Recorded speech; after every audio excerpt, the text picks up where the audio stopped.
Salut YouTube, j'espère que tu vas bien. Aujourd'hui, je voulais te faire une vidéo sur mon setup de rêve de monteur vidéo digital nomade qui peut travailler de n'importe où dans le monde. Donc même si moi je suis monteur vidéo, je pense que ce setup à adapter évidemment peut convenir parfaitement pour des personnes qui sont community manager par exemple, ou qui travaillent même sur des métiers qui sont plus sur des tableurs type Excel, comme voilà des personnes qui vont travailler dans le SEO, des choses comme ça. Donc voilà, c'est une petite vidéo juste pour présenter mon setup à moi. C'est une vidéo qui est sans prétention.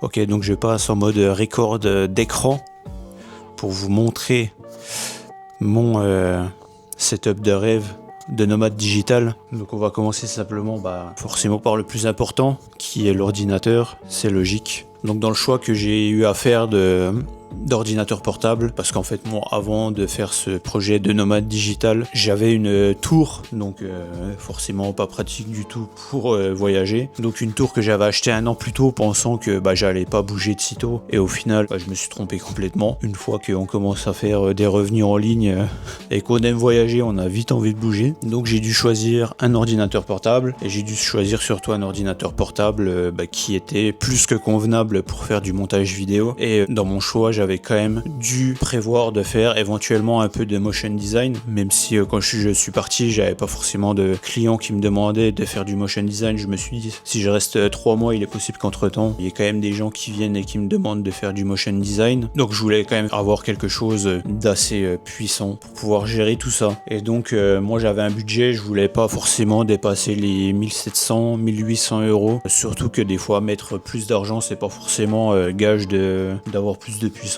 Des fois il y a quand même pas mal de marketing. Il faut faire gaffe, des fois il y a des produits, on va dire, je trouve au niveau des spécifications qui sont tout aussi bien, et où tu as 200 ou 300 euros de moins que 1 à 2000 euros. Donc c'est vrai que ça prend pas mal de temps à regarder, mais l'ordinateur ça reste quand même le cœur du réacteur. J'ai regardé, moi je l'avais acheté sur LDLC celui-là. Or apparemment il est plus en vente sur LDLC, donc est-ce que c'est parce que ça se vendait pas? Je sais pas. Donc voilà, c'était un MSI Katana que j'avais acheté. Donc celui-là de MSI Katana 15 B13 VGK. En fait après il y a 3 variantes, je crois. Il y a le 1685 FR, et puis je crois qu'il y en a au moins 2 autres différentes. La différence se joue qu'il y a une version qui est en dessous qui a moins de RAM, qui a moins de RAM globalement, qui a 16 Go de RAM. Je crois qu'il y en a une autre qui doit avoir 32 Go de RAM aussi, mais juste c'est une RTX 4060 de carte graphique. D'ailleurs à savoir que les cartes graphiques, quand ils annoncent une RTX 4070 sur ordinateur portable, une 4070 sur ordinateur portable n'est pas équivalent à une 4070 de tour fixe. Il faut aller sur Nvidia, et sur Nvidia ils vous annoncent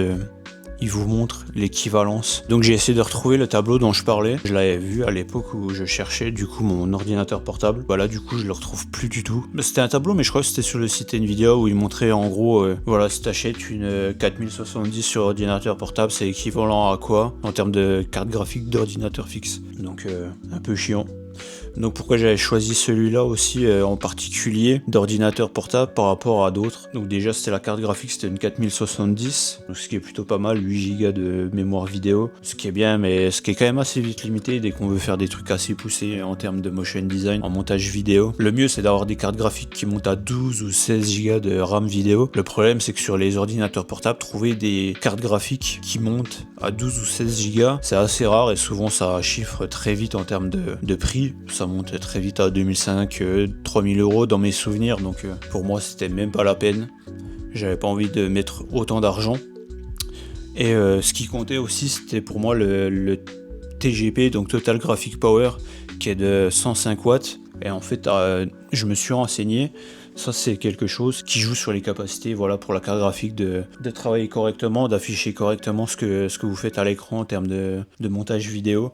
En fait, plus vous avez un Total Graphic Power, donc un TGP qui est élevé, mieux c'est en fait, parce que c'est sur la capacité de production de chaleur de la carte graphique. Et là ça veut dire que si besoin, elle est en capacité de pousser sa puissance pour afficher correctement ce que vous faites à l'écran en fait. Mais souvent en fait sur les PC portables, dans les prix que j'ai payé, donc qui est vers les 1600 euros, souvent ça tourne autour des 60 watts. Ça pour moi en termes de capacité graphique, je dirais que c'est vraiment le minimum à avoir. En dessous c'est quand même compliqué pour faire du montage vidéo, ou alors faut vraiment voilà, pas forcément avoir de de grosses animations, etc.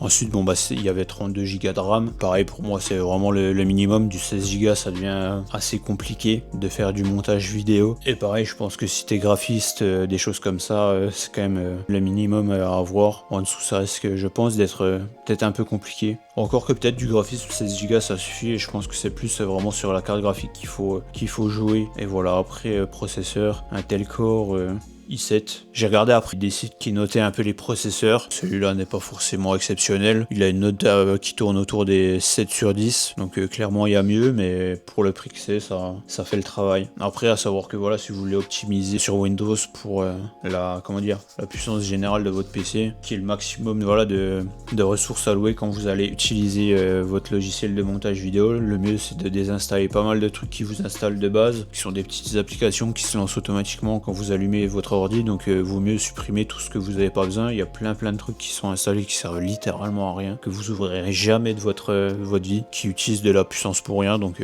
vaut mieux les virer, et comme ça allouera le maximum de ressources possibles sur votre logiciel quand vous utilisez votre logiciel, quoi. Donc après, stockage, bon bah c'est un Teraoctet.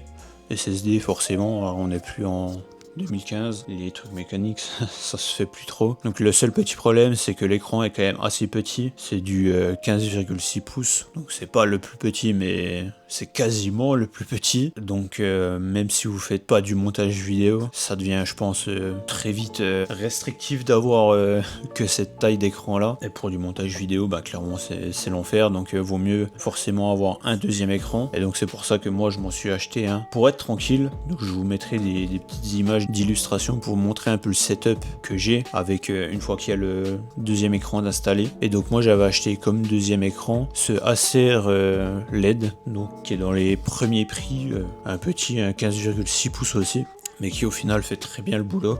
Une fois les deux cumulés, franchement on est plutôt pas mal même pour faire du montage vidéo. Moi j'ai fait des gros montages vidéo, enfin gros montage dans le sens où il y avait une timeline qui était quand même assez conséquente, voilà, avec plusieurs pistes audio, plusieurs pistes vidéo. Au début j'avais un peu peur de me retrouver avec juste ça, et en fait ça l'a très bien fait. Pendant 3 mois je me suis pas senti limité en fait. Franchement j'ai eu une semaine d'adaptation, et puis après ça l'a fait quoi. Donc sur Amazon vous pouvez trouver d'autres marques, mais c'était des marques un peu obscures chinoises, donc j'avais un peu peur que ça me lâche au bout d'une semaine parce que c'est mal foutu, puis que je dois retrouver un écran portable à l'arrache sur place. Donc j'ai préféré assurer et acheter un truc où je me dis c'est relativement de la qualité, c'est du Acer quand même. Et par contre il faut faire gaffe parce que c'est du code, la connectique USB-C to USB-C. Donc faut vérifier que vous avez bien la connectique sur votre PC correspondante avant. Moi c'est ce que j'avais. Voilà un peu le rendu quand c'est mis sur son support. Ensuite une souris forcément ergonomique aussi pour que ça aille avec une forme naturelle de la main. Donc celle-là je l'avais acheté en même temps que j'avais acheté ma tour déjà. Donc je l'ai acheté sur LDLC aussi chez IMW 4500. Elle fait très bien le taf. Il y a des petits boutons sur les côtés. Je sais pas à quoi ils servent les boutons, je m'en sers pas. Je pense que c'est des boutons qu'on peut programmer comme on a besoin tout simplement. Donc c'est du sans fil aussi forcément. Et donc voilà, cette petite souris qui est vraiment pratique. Vraiment des fois je l'utilise pendant des heures, j'ai jamais de douleur là à la main, etc. Donc ensuite j'ai un casque que j'ai acheté, c'est pas forcément pour le montage vidéo, mais qui est un bon casque si même vous en avez besoin pour dans la vie de tous les jours, juste écouter de la musique ou faire du montage vidéo. Ça le fait plutôt pas mal. En fait c'est des casques à la base de monitoring, à la base c'est des casques pour le monitoring audio pour les studios de musique, donc ceux qui font de la musique assez sérieusement, les ingénieurs son par exemple. Et en fait c'est des casques où il y a une ouverture sur les côtés qui permet en fait justement d'avoir une partie des basses qui va vers l'extérieur en fait, et de ne pas avoir une fatigue de porter ce casque là, et une fatigue surtout d'écouter de la musique pendant des heures en fait. Mais inconvénient, ça veut dire que vu que c'est ouvert sur les côtés, les sons extérieurs peuvent rentrer dans votre oreille en fait. Donc si vous êtes dans un environnement bruyant, vous aurez quand même le bruit extérieur qui va vous gêner. Mais si vous travaillez de chez vous et que vous avez un environnement qui est plutôt calme globalement, en fait c'est un bon compromis je trouve. Donc le casque c'est un Beyer Dynamic la marque, Et le modèle c'est un DT990 Pro 250 ohms, donc qui vaut 150 €, ce qui n'est pas forcément énorme en fait pour des casques audio de très bonne qualité. Il y en a qui montent encore beaucoup plus haut, ceux qui sont vraiment ingénieurs son ou qui sont vraiment dans la musique, qui ont besoin d'une certaine qualité en fait, mais celui-là fait déjà très bien le travail. Et c'est ce que j'expliquais, là on voit sur les côtés, il y a une espèce de grille en fait, et ça en fait c'est parce que c'est ouvert et ça permet justement, comme on dit, aux basses, une partie des basses qui va aller vers l'extérieur en fait. Ça vous fatiguera beaucoup moins les oreilles à porter pendant des heures ce casque là. Et vous verrez que quand vous allez utiliser ce casque, vous avez l'impression que vos musiques elles sont trop bizarres en fait, parce qu'en fait les casques qu'on utilise en temps normal sont vraiment pas mal surchargés au niveau des basses fréquences et des moyennes basses fréquences, parce qu'en fait eux ils veulent que voilà vous ayez le maximum de basse pour que vous ayez l'impression que ce soit un super casque, et ça altère pas mal votre musique. Et pour les monteurs vidéo, vous serez plus juste avec ce casque là qu'avec un casque de gaming tout simplement. Dernier élément aussi que j'ai emmené avec moi pour mon aventure, c'est un support d'ordinateur, un support ventilé d'ordinateur qui permet justement de refroidir l'ordinateur qui est posé dessus. Donc en fait ça se branche en USB, enfin en tout cas le modèle que j'ai se branche en USB, il se branche peut-être aussi avec une alimentation, ça je sais pas, j'ai pas vérifié. Et en fait ça c'est aussi super pratique, parce que si vous vous retrouvez dans des environnements où il fait chaud et vous n'avez pas de ventilation, enfin vous n'avez pas de climatisation plutôt, votre ordinateur risque de chauffer assez rapidement. Surtout que le modèle que j'ai moi, en fait c'est un peu inquiétant d'ailleurs au début, parce que il chauffe pas mal en fait c'est pas un problème, il chauffe à une température qui n'est pas dangereuse pour le matériel, donc ça va. J'ai vérifié par rapport à la fiche technique de l'ordinateur, et donc voilà, c'est un support déjà qui permet aussi de surélever un petit peu l'ordinateur, donc peut-être d'être un peu plus droit en termes de vision. Le modèle exact que j'avais acheté n'existe plus sur Boulanger, mais voilà, vous pouvez en trouver facilement, que ce soit Fnac, Amazon ou Boulanger. Ça coûte pas très cher, ça coûte entre 30 et 40 € en général, donc n'hésitez pas à en prendre un. Je pense que ça peut vraiment aider et sauver votre ordinateur des fois de certaines utilisations intensives et de certaines surchauffes. Donc voilà pour mon matériel en tant que monteur vidéo nomade digital. Si ce contenu te plaît, n'hésite pas à lâcher un commentaire. Si tu as des questions, pareil, pose-moi là en commentaire. N'hésite pas à t'abonner. Et moi je te dis à bientôt pour une prochaine vidéo. Ciao.